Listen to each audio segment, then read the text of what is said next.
The lists feature on Supplyhouse.com allows you to add, share, and reorder items. To add a product to a list, ensure that the desired quantity of the item is correct. From the product page, select Add to List on the bottom left of the desired product. Check the box next to the list that you would like to add the product to, or select Add New List to add a new list.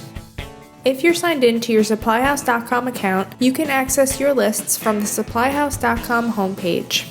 The Lists page allows you to view favorites, recently ordered items, recently viewed items, and the lists that you've created.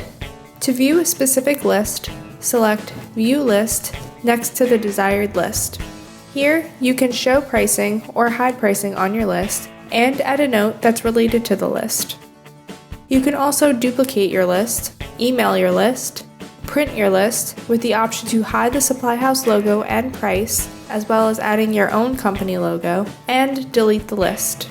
You can edit specific items on your list by selecting the checkbox next to the desired items. You can select Compare to compare specifications between similar items, Move to move the selected products to other lists, or Remove to delete them from the list. Select Add to Cart to add the selected items to your shopping cart, or select Add List to Cart to add the entire list to your shopping cart. Then proceed to check out as usual.